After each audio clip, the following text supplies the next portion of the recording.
புரிவேரின்றி உன்னை நிதம் போற்றும் புனிதருளே.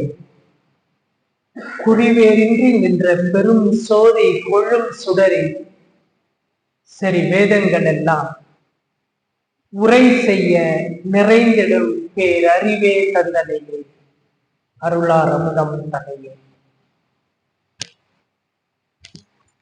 அன்பிற்குரிய சகோதர சகோதரிகளே, அன்னை மரியாள் நம் தேவைகளில் பரிந்து பேசுபவர். பரிந்து பேசுதல் என்றால் என்ன அப்படின்னு கேட்டா நமக்கு நிறைய பேருக்கு பதில் தெரியாது. பரிவு என்பது அன்பினுடைய பரிமாணம், கருணை, இரக்கம் என்று எடுத்துக்கொள்ளலாம். ஒருவருடைய சூழ்நிலையை அறிந்து அவர்களுடைய தேவைகளை கண்டு உணர்ந்து அவர்களுக்காக பேசக்கூடிய ஒரு நபர் அன்னை மரியாள். அதுதான் பரிந்து பேசுபவர் என்று சொல்லுகின்றோம். தமிழ்ல சொன்னா புரியாது, நம்ம தமிழ்ல சொன்னாதான் கரெக்டா புரியும் உங்களுக்கு. ரெக்கமெண்டேஷன் அப்படின்னு சொல்லுவோம் தெரியுங்களா? இப்பெல்லாம் பள்ளிக்கூடம் முடிச்சவங்க காலேஜ்ல சேரணும், இல்லைன்னா 10th முடிச்சவங்க +1 +2 எங்க சேர்றதுக்கு என்ன செய்வாங்க? சாமியார்கிட்ட இருந்து ரெக்கமெண்டேஷன் லெட்டர் வாங்கிட்டு வாங்க அப்படின்னு சொல்லுவாங்க.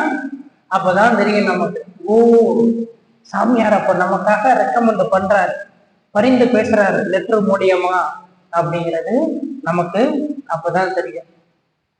பரிந்து பேசுதல் என்பதை நம் குடும்பத்திலே நாம் நாள்தோறும் பார்க்கின்றோம். ஒரு குழந்தைக்கு ஏதேனும் ஒரு பொருள் வேணும் அப்படின்னா நேரடியா போய் அப்பாட்ட கேட்காது, யாருகிட்ட கேட்கும்? அம்மாவுடைய முந்தன்னைய பிடிச்சிக்கிட்டு பின்னால நின்றுட்டு அம்மாவை முன்னால தள்ளி விடும். அவங்க என்ன பண்ணுவாங்க? அப்பா கிட்ட சொல்லி அதை வாங்கி கொடுப்பாங்க.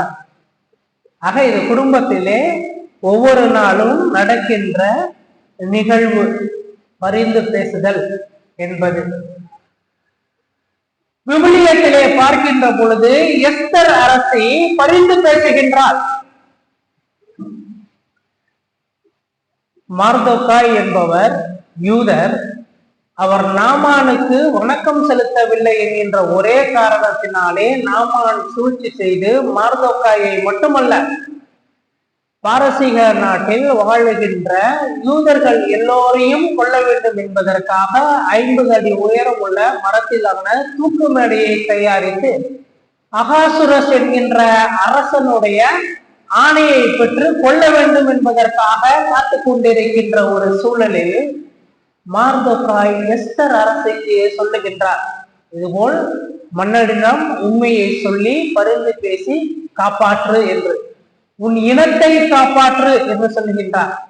அவரும் பரிந்து பேசி தன்னுடைய இனத்தை காத்தது மட்டுமல்லாமல் எவன் ஒருவன் அந்த 50 அடி உயரம் உள்ள தூக்கு மேடையை தயாரித்தானோ அதே தூக்கு மேடையில் நாமான் தொங்க விடப்பட்டான்.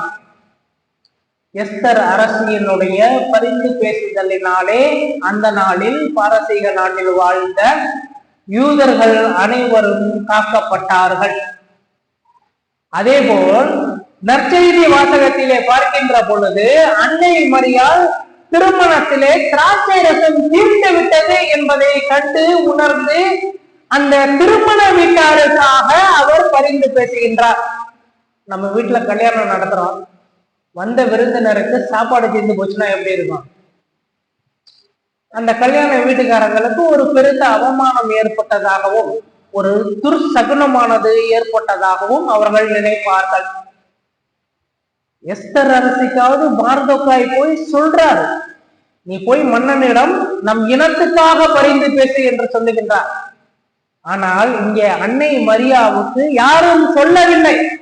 மாறாக அன்னை மரியாள் சூழ்நிலையை கண்டு உய்த்து உணர்ந்து அந்த தேவைக்கு ஏற்ப குறிப்பறிந்து செய்யக்கூடிய ஒரு நபராக அங்கே இருந்து தன் மகனிடம் பரிந்து பேசுகின்றார். அன்பிற்குரியவர்களே, இதுல ஒரு முக்கியமான விஷயம் இருக்கு. நிறைய பேர் அன்னை மரியாள் பரிந்து பேசினார் அவ்வளவுதானே அப்படின்னு இருப்போம். இதுல ஒரு கேள்வி கேட்பாரு இயேசுநாதர், அம்மா உனக்கு என்ன? இத நிறைய பிரிவினை சகோதரர்கள்லாம் ஆண்டவர் இது மாதிரி மரியாவை மதிக்கல அப்படின்லாம் பேசுவாங்க. ரெண்டாவது இதுல முக்கியமான இன்னொரு விஷயம் ஒன்று, இயேசு கிறிஸ்து தன்னுடைய முதல் புதுமையை அங்கே செய்கின்ற வேளையிலே தன்னுடைய மாட்சிமையை வெளிப்படுத்துகின்றார். தான் இறைவன் என்கின்ற மாட்சிமையை வெளிப்படுத்துகின்றார். இதனுடைய உள் அர்த்தம் என்ன என்றால், அம்மா உனக்கு என்ன என்று கேட்பதற்கான உள் அர்த்தம் என்றால், இந்நாள் வரை உனக்கும் எனக்கும் தொப்புள் கொடி உறவானது இருக்கின்றது. தாய் சேய் என்கின்ற தொப்புள் கொடி உறவானது இருக்கின்றது. ஆனால் இன்று இந்த வல்லமை மிக்க செயலை நான் செய்வதன் மூலம் எனக்கு மாட்சிமை வெளிப்படும். இன்று முதல் இந்த உலகத்திற்கு நான் மீட்பராக செயல்படுவேனே தவிர உனக்கு மகனாக இருக்க முடியாது என்கின்ற உள் அர்த்தத்தை சொல்லுகின்றார். அம்மா உனக்கும் எனக்கும் இருக்கின்ற உறவானது துண்டிக்கப்படும். ஏனென்றால் நான் உலகத்திற்கு மீட்பராக என்னை காட்சியளிப்பேன். உனக்கும் எனக்கும் தாய் சேய் என்கின்ற உறவு நிலை பாதிக்கப்படும் என்பதை அவர் அங்கே சொல்லுகின்றார். அதை பற்றி மரியா சிறிதும் கவலைப்படவில்லை. அவர் சொல்லுவதையெல்லாம் நீங்கள் செய்யுங்கள் என்று அங்கிருந்த பணியாளர்களுக்கு கட்டளையை கொடுத்துவிட்டு அவர் சொல்லுகின்றார். அன்பிற்குரியவர்களே, இதுதான் பரிந்து பேசுதல், இதுதான் அன்பு, இதுதான் கருணை, இதுதான் இரக்கம். எந்த தாயும் எதை வேண்டுமானாலும் விட்டு தருவார். ஆனால் தாய் சேய் என்கின்ற உறவு நிலையை மட்டும் எந்த தாயும் விட்டு கொடுக்க மாட்டாள். ஆனால் அன்னை மரியாள் பிற மக்களுக்காக அவர்களுடைய அவமானத்தில் இருந்து அவர்களை காப்பதற்காக தாய் சேய் என்கின்ற உறவு நிலையை கூட விட்டு கொடுக்கின்ற ஒரு மாபெரும் பரிந்து பேசுகின்ற அன்னையாக அவர் அங்கே இருக்கின்றார். அன்பிற்குரியவர்களே, இப்படிப்பட்ட அன்னையை நாம் அனைவரும் நம் அன்னையாக, நம் இறைவனின் தாயை நம் தாயாக பெற்றுக்கொண்டதற்கு நாம் இறைவனுக்கு நன்றி சொல்ல வேண்டும். சரி, அப்ப அன்னை மரியாளுக்கிட்ட நம்ம துன்பத்தை நம்ம சொல்லவே தேவையில்ல, நம்ம நிலைமையை எடுத்து கூட தேவையில்ல. அன்னை மரியாளுக்கு நம்மளுடைய நிலை என்னவென்று தெரியும். அதனால் நம்மளுடைய தேவை என்னவென்று தெரியும். நாம் சொல்லாமலே நமக்காக தன் இறை மகனிடம் பரிந்து பேசி நமக்காக வரங்களை பெற்றுக் கொடுக்கக்கூடிய தாய் என்பதை நாம் உணர்ந்து கொள்ளவும் முடியும். அன்பிற்குரியவர்களே, அப்போ அன்னை மரியாள் எல்லாருக்காகவும் பரிந்து பேசுவாரா?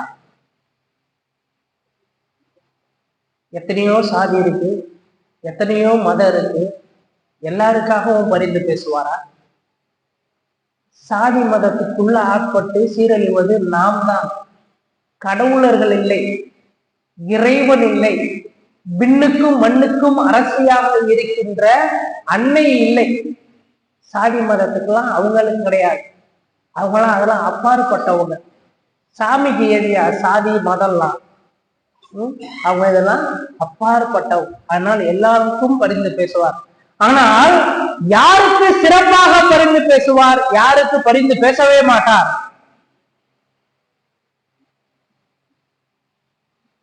தேவையில் இருப்போருக்காக எல்லாருக்காகவும் பரிந்து பேசுகின்ற அன்னை யாருக்காக சிறப்பாக பரிந்து பேசுவார்? உண்மையில் அந்த தகுதியை கொண்டிருக்கக்கூடிய நபருக்காக பரிந்து பேசுவார். என்ன தகுதி? இறைவன் மீது நம்பிக்கை வைத்திருக்கின்ற ஒரே ஒரு தகுதி தான். அந்த நம்பிக்கையை நீங்க அன்புன்னு சொல்லுங்க, வேற எப்படி வேணும்னாலும் சொல்லுங்க, மரியாதைன்னு சொல்லுங்க. ஏன்னா இறைவன் மீது நம்பிக்கை கொண்டிருக்கின்ற அல்லது இறைவனை விசுவசிக்கின்ற எல்லா பிள்ளைகளுக்காகவும் எல்லா உயிர்களுக்காகவும் அன்னை மரியாள் பரிந்து பேசுவார். ஆனால் யாருக்கு பரிந்து பேச மாட்டார்? ஒரே ஒரு உதாரணம் கிருபானந்த வாரியாருடைய வாழ்க்கையில நடந்ததை சொல்றேன். தன்னால் மறக்க முடியாத ஒரு விஷயம் வாழ்நாளில் என்று கிருபானந்த வாரியார் சொன்னது. ஒரு பெரிய கம்பெனி முதலாளி இருக்காரு. அவரு வீட்டுக்கு கிருபானந்த வாரியார விருந்துக்கு அழைக்கிறாங்க. இவரு போறாருன்னு தெரிஞ்சு ஒருத்தர் இது மாதிரி கேட்கிறாரு, கிருபானந்த வாரியாருக்கு தெரிஞ்சவரு ஒரு சின்ன பையன் கேட்கிறாரு, ஒரு வாலிப பையன். அவர்கிட்ட பேசி அவருடைய கம்பெனில எனக்கு ஒரு வேலை வாங்கி கொடுத்தீங்க அப்படின்னா நல்லா இருக்கும் அப்படின்னு சொல்லி, சரி வா கூட்டிட்டு போய் உனக்கு வேலை வாங்கி தரேன் அப்படின்னு சொல்லி கூட்டிட்டு போனார். கூட்டிட்டு போனோனையும் கிருபானந்த வாரியார் போய் அங்க போய் சேர்ல உட்கார்றாரு. அந்த கம்பெனி முதலாளி இருக்காருல்ல, அவர் கிருபானந்த வாரியாருடைய காலடியில உட்கார்றாரு. கிருபானந்த வாரியாரை ஒருத்தருக்கு ரெக்கமெண்ட் பண்றதுக்காக கூட்டு போனாரு. அவர் என்ன பண்ணாருன்னு தெரியுங்களா? கிருபானந்த வாரியார் கூட பக்கத்துல இருந்த சேர்ல உட்கார்ந்தாராம். கம்பெனி முதலாளி கீழே உட்கார்ந்துருக்காரு, வேலை வேணும்னு கேட்டு போனவர் எங்க உட்கார்ந்துருக்காரு? கிருபானந்த வாரியாருக்கு கூட சேர்ல உட்கார்ந்து இருந்தாராம். அப்ப சொன்னாரு, இப்படி உட்கார்ந்தா நான் எப்படி பரிந்து பேச முடியும்? என்னுடைய வாழ்நாளிலே மறக்க முடியாத ஒரு விஷயம் என்றால் இதுதான் என்று கிருபானந்த வாரியார் பதிவு செய்திருக்கின்றார்.